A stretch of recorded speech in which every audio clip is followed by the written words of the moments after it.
La ilaha illallah, la ilaha illallah, la ilaha illallah. Bismillahirrahmanirrahim. Nawaina antal muta'alim wal ibadatan wal istifadatan fi kitabillah wa sunnati rasulillah wa qala al-imam mu'allif rahimahullah ta'ala wa nafa'na bihi wa bi ulumi fid dharain amin. Faslun fi ahkamil waqfi. Fasal yang membahas tentang ketentuan wakaf. Wa huwa lughatan habsu. Jadi wakaf menurut bahasa itu artinya tertahan atau menahan atau diam atau berhenti. Biasa kita kalau naik mobil, naik beca saja, naik apa, naik taksi, kif berhenti, wakfi kif wakaf, berhenti. Maksudnya apa? Kalau sudah harta wakaf, kalau sudah itu berhubungan dengan wakaf, siapapun dia tidak ada hak untuk mengganggu gugat harta wakaf, sekalipun itu dia ahli waris. Ahli waris ini orang yang paling dekat. Bagi orang yang mewakafkan pun tidak ada hak, apalagi sepupu, apalagi paman jauh, tidak ada hak, tidak boleh. Makanya maksudnya tertahan. Harta wakaf itu adalah harta yang tertahan. Jadi siapapun tidak boleh mengganggu gugat, ataupun siapapun tidak boleh mengganggunya, sekalipun 7 lapis langit, 7 lapis bumi pun tidak boleh ada orang yang mengganggunya. Wa syar'an, adapun wakaf menurut syariat, habsu malin muayyanin qabilin linakali yumkinul intifa'u bihi ma'a baqai ainihi wa qad itasarrufin fihi ala an yasrifa fi jihati khairin taqarruban ila Allah ta'ala. Adapun wakaf menurut syariat adalah ataupun diartikan dengan menahan harta tertentu yang dapat dipindahkan. Jadi ini harta miliknya kita pribadi. Jadi kalau mau diwakafkan, sehingga harta yang milik kita pribadi tadi kita pindahkan untuk apa? Untuk diambil kemanfaatannya. Agar apa? Agar taqarruban ilallah ta'ala, agar mendekatkan diri kita kepada Allah subhanahu wa ta'ala. Jadi kalau sudah berhubungan dengan wakaf, tidak ada. Jadi kalau sudah berhubungan dengan wakaf, jadi tidak ada satu orang pun yang boleh ataupun yang diperkenankan untuk mengambil hak dari harta yang telah diwakafkan tadi. Siapapun dia tak boleh. Makanya bahasa wakaf itu tertahan, tak boleh. Nah kemudian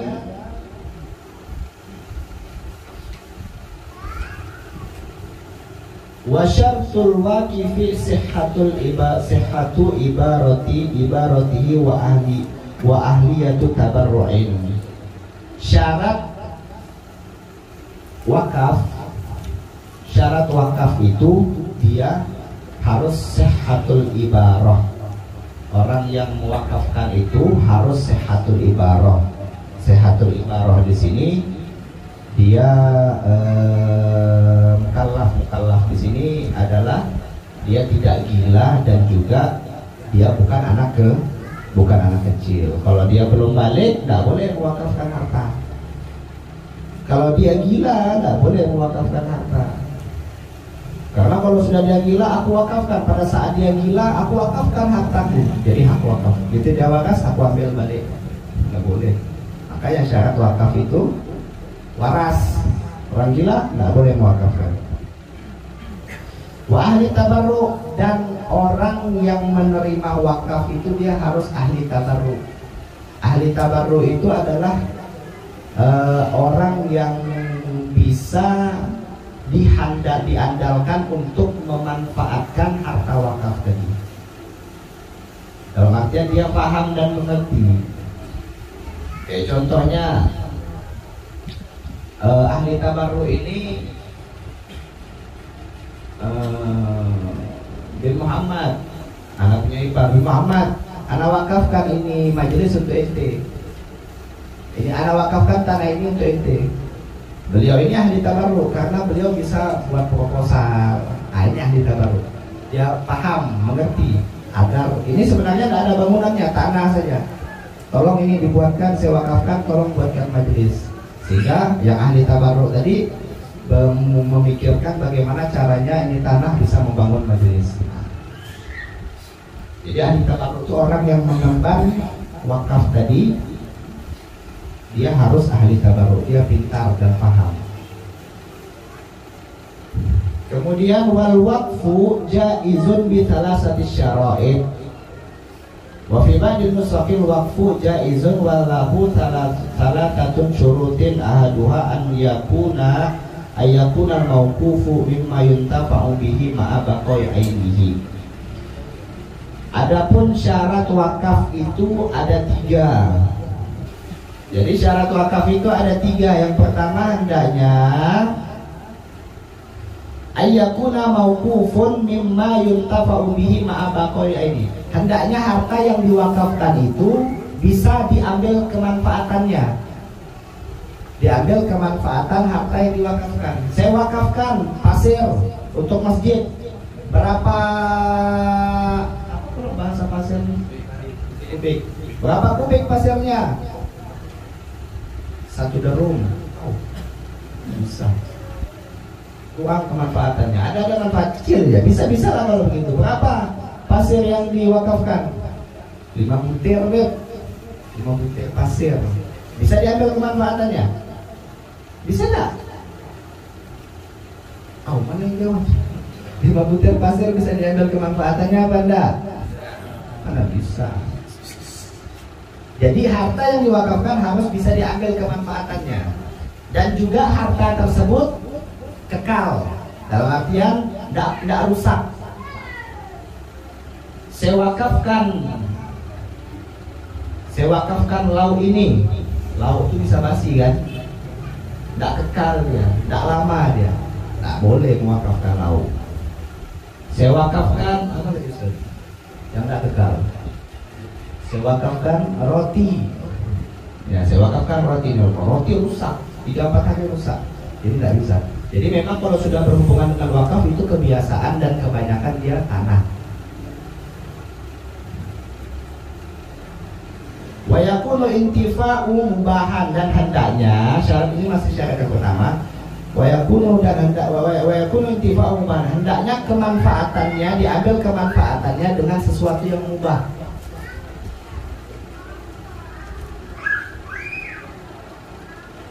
Maksudan fala yasihu wa yakunu intifa'u mubahan maksudan, hendaknya diambil kemanfaatannya dengan sesuatu yang mubah. Fala yasihu, maka tidak sah mewakafkan alatil lahwi, seperti alat yang melalaikan, seperti suling.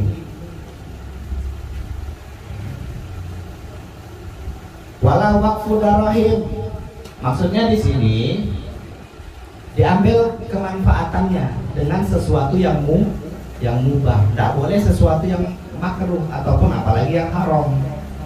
Kayak contohnya apa ya? Yang makruh seperti rokok. Saya wakafkan ini rokok rusak ya. Tidak bisa salah. Gitar hukumnya makruh. Saya wakafkan ini gitar untuk kalian. Hukum gitar apa? Makruh. Dia bilang haram. Habis sih. Gitar itu hakikat hukumnya makruh. Tapi kalau dipakai untuk apa namanya? Untuk sesuatu yang mendatangkan ketaatan, mendatangkan dengan kita main gitar membuat kita ingat dengan Allah. Gitar itu masuk kepada alat ulangwi, alat yang melalaikan. Alat yang melalaikan kita dengan Allah. Saya enggak lalai saya kalau main gitar. Kalau main gitar justru saya ingat dengan Allah. Ada yang begitu? Ada. Nyanyi lagu apa? Lagu-lagu religi. Ada apa? Kalau hukumnya ya makruh. Nah kalau misalnya kita kemanfaatannya diambil itu adalah kemanfaatan yang mubah, harus boleh-boleh saja. Kalau sudah makruh berarti tidak boleh. Kemudian dan juga harus sesuai dengan maksud dan tujuannya. Sesuai dengan maksud dan tujuannya. Makanya di sini dikatakan wala waqfu darahima lizinati. Maka tidak boleh mewakafkan dirham untuk tujuan perhiasan. Tidak boleh, karena dirham itu digunakan untuk alat tukar jual beli. Jadi di luar daripada maksud dan tujuannya. Wala yushtaratu naf'u fi hari, dan tidak disyaratkan mengambil kemanfaatannya pada seketika itu. Tidak harus. Saya wakafkan ini tanah, kemudian pada saat itu harus diambil kemanfaatannya. Tidak bisa, tidak apa-apa, nanti diambil kemanfaatannya.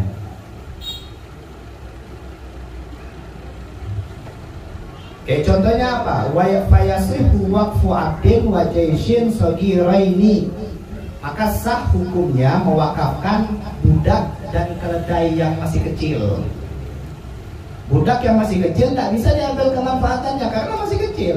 Tunggu dia sudah besar baru dia bisa jadi pembantu. Begitu juga dengan keledai. Keledai masih kecil tak bisa diambil kemanfaatannya. Tapi ketika dia sudah besar dia bisa menjadi alat tunggangan, alat bawa barang, hewan untuk bisa kita bawa barang, diambil kemanfaatannya. Nanti diambil kemanfaatannya, bisa diwakafkan.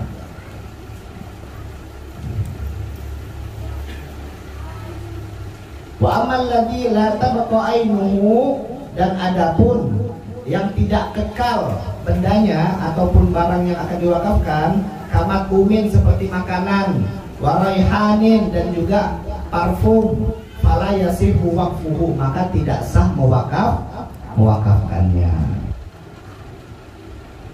Sampai sini jelas? Yang masih panjang. Terakhir yang kedua, sampai yang kedua ya. Wasani, adapun yang kedua, syarat wakaf yang kedua, ayyakuna waqfu ala aslin mawjudin. Hendaknya orang yang menerima wakaf itu harus ada. Orang yang menerima wakaf harus ada dan jelas orangnya. Wafar'in, dan juga cabangnya. Layan kotiu, dia tidak terputus.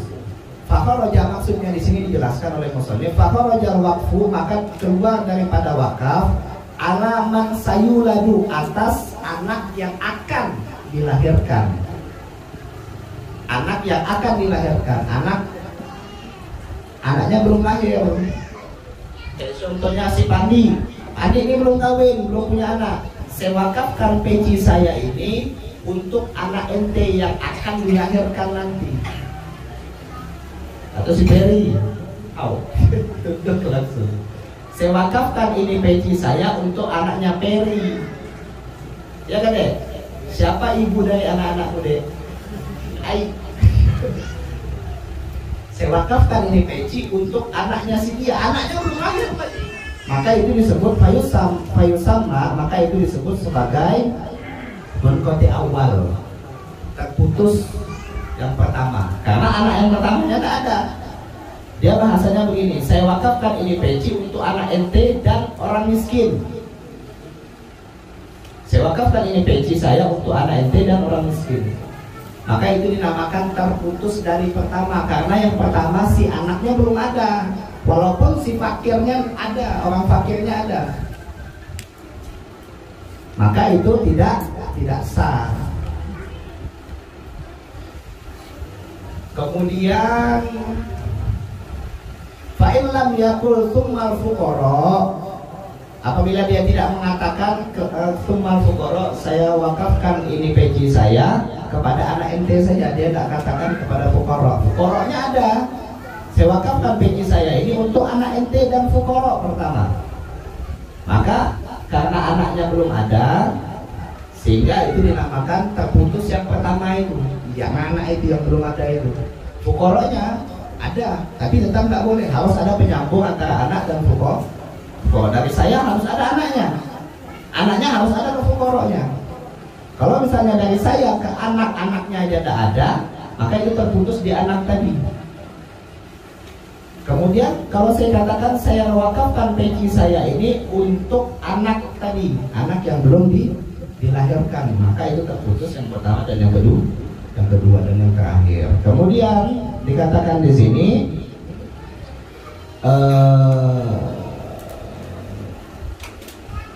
wa qawluhu la yanqati'u ihtirazan anil waqfi munqati akhir ka qawlihi waqaftu hadza ala zaidin thumma naslihi. Nah, di sini dikatakan ada juga terputus yang akhirnya. Seperti saya katakan, saya wakafkan peci saya ini untuk si Z dan juga anak-anaknya si Z. Si Z ini belum punya anak. Atau saya wakafkan peci saya ini untuk si Pandi dan anak-anaknya si Pandi. Maka ini dinamakan munqati akhir, karena anak-anaknya si Pandi belum ada. Anak-anaknya si Pandi ini belum ada. Sehingga hukumnya yang seperti ini ada torofen, ada dua pendapat. Ahaduhuma, salah satu daripada dua pendapat tadi, annahu batil, bahwa sesungguhnya itu hukumnya adalah batil. Akan tetapi kamu munqati awal sebagaimana hukumnya sebagaimana seperti munqati awal. Wa huwa alladzi masya'alil musannif, dan musannif pengarang daripada kitab ini mengambil pendapat yang ini. Lakin akan tetapi rajih, menurut pendapat yang rajih, yang lebih kuat, yang lebih unggul, annahu sehatun, bahwa sesungguhnya itu hukumnya adalah boleh. Karena kenapa? Karena saya wakafkan ini peci untuk si Pandi, si Pandinya ada, jadi nyambungnya kepada si Pandi saja. Penyambung si Pandi ke anak-anaknya, penyambung kepada anak-anaknya yang si Pandi. Paham gak ini? Bingung? Paham apa enggak? Masa gak paham? Wih, bagusnya sudah saya jelaskan nih. Coba itu kita jelaskan sama Ustaz tadi, pening itu. Beliau ini kayak bahasa, jadi sampai sana sini, sampai janda di bawahnya. Mana bersanggup. Saya ini bahasa saya ini kurang, mengelola bahasa kurang. Kalau sama Ustaz tadi tambah bingung gitu. Karena sampai situ jelas semuanya ya. Sudah jam 10 lewat. Wallahu a'lam bishawab. Kita berharap kepada Allah Subhanahu wa taala semoga apa yang disampaikan bisa dapat manfaat khususnya bagi kita pribadi.